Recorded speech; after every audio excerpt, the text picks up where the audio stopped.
Hey everybody, it's Rob from Flailthroughs. This is Gundam Battle Operation 2, and this is a guest video from Avocado Zala in the Dra-C.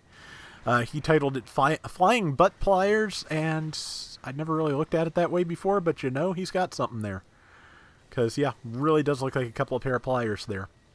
The Dra-C is, of course, a low-cost raid that is very much worth using.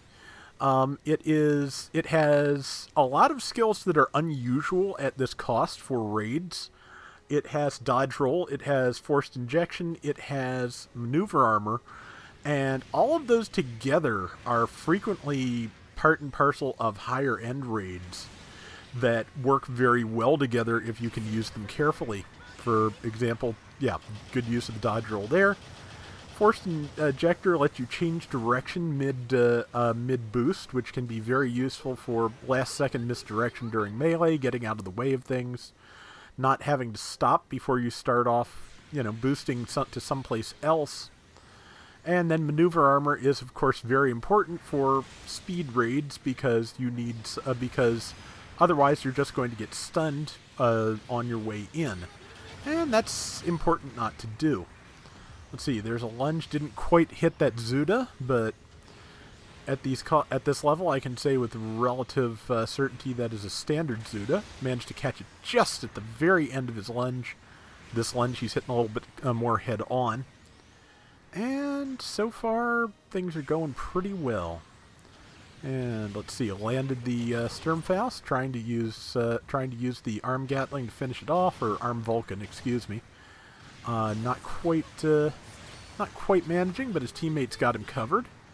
And Vulcans are ready. That is a Gym Cannon, which kind of bold of it I think, to announce its presence to the raid, which I wouldn't do.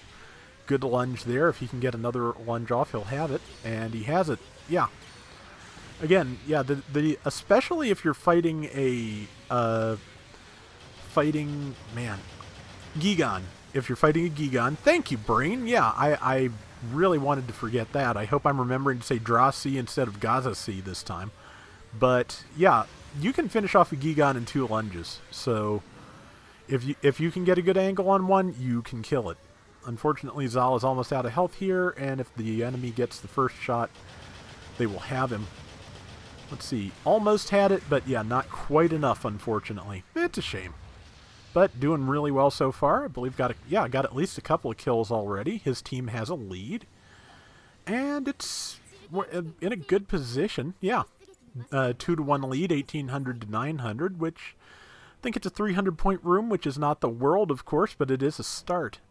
And his team is. I was a little bit worried at first how spread out his team seemed, but they're hanging together pretty well. So yeah, this has the earmarks of a decent round. Because, yeah, if having a team that hangs together and, watches out for each other is half the battle in this game, I swear. There are opportunities to go off on your own, and I think this is going to kind of go... No, I'm really amazed they did not focus him. But good use of just standard melee there to not put yourself into the lunge animation. But... yeah, there are opportunities to go off on your own, and man, I hope that air conditioner unit next door is not coming up on this microphone. But if there was a low hum that just stopped, that's what it was.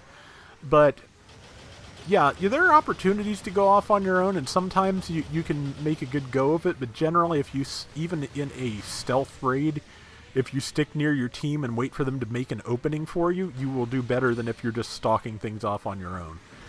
Because all it really takes when you are trying to solo is to get the attention of 2 enemies, and you are in a bad spot. So, depends honestly on what the 2 enemies are, but yeah, in general, you don't want that kind of attention as a stealth raid, and once you have it, you need to have a plan as to how to get rid of it, and that's hard. But this is, of course, is not a stealth raid, it is just a plain old speed raid, and... yeah, he is making real good use of the melee here. Enemy team is respawning. Somebody else planted the bomb. Yeah, I think Zala's going to sit around this corner and repair, because... okay, might just be resetting himself, looking for a good opportunity to attack. That's not a bad thing either. And that was well aimed because he did not hit his ally, and that's difficult to do. So yeah, nice positioning there.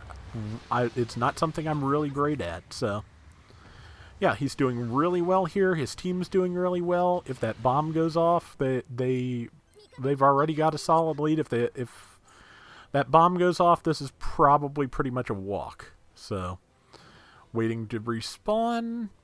15 seconds left on the bomb. And let's see. 10 seconds left. They could be defusing it now, but of course, if the trick with bombs is they'd require 10 seconds to defuse, so if you... And they got it. Okay. It requires 10 seconds to defuse, so if there are no enemies around at 10 seconds, you can leave. But it's just kind of difficult to time things out sometimes, but yeah, again, if there's only 10 seconds left on the timer, you can get out of there and try and get some distance before the explosion knocks you on your face, which it is kind of want to do. But let's see, they're coordinating a little bit better at this point. I think the enemy team managed to get a good kill on that Zuda though. But yeah, they're focusing a little bit harder. They're up. Good shot on that Jim Cannon. I think he only took the shield, but he did knock it down. Got another shot in, and again, good control there. Just the way he back boosted the second he had it, just to make sure he didn't keep going forward and stun and knock down his ally. That is difficult, and that was good stuff. Very precise. So, yeah, really nice. And let's see, support fire coming in.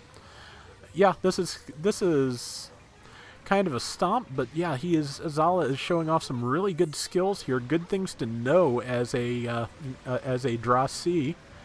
Dra-C, hopefully. Again, I'm sorry if I keep saying Gaza-C. I want to see that. I want that to show up in here. I want to see some lower cost and lower rarity transformables hit the game, because I like the Zeta Gundam. I want more things that work like that.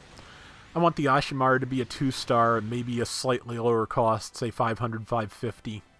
I want to see the Gaza-C show up at maybe a 1 or 2-star at a slightly lower cost.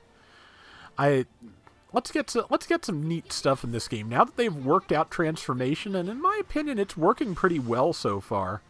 Let's see more transformables, and let's give Super Gundam that transformation it should have while we're at it. Let's just get this game full of all kinds of fun, crazy stuff, because I do like where they're going with this, and I want to see more. But yeah, really good round, 2-1 win, and especially towards the end, the enemy team was putting up a decent fight there. So yeah, just really good stuff. And yeah, Zala just really, like I said, was showing some really good control with that lunge, and that is amazing. Just really good stuff. 24-48, 6 kills, 3 deaths. Sorry if my train of thought is slipping, but my brother is speaking in the next room, and I can half hear him, and my brain's trying not to lock onto him so I can actually finish talking. But yeah, a good round, and thank you again, Zala. It is, as always, much appreciated.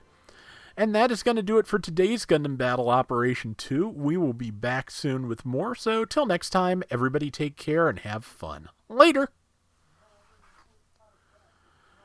And then from there's the Gaza D, and all sorts of other fun things.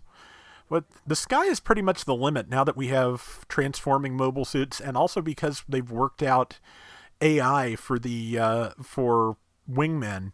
Because I keep feeling like if you want a full-service double Zeta Gundam, one that actually transforms into all of its component parts, you will need AI to control the other 2 parts for you. So I'm thinking that might be a good way to implement that.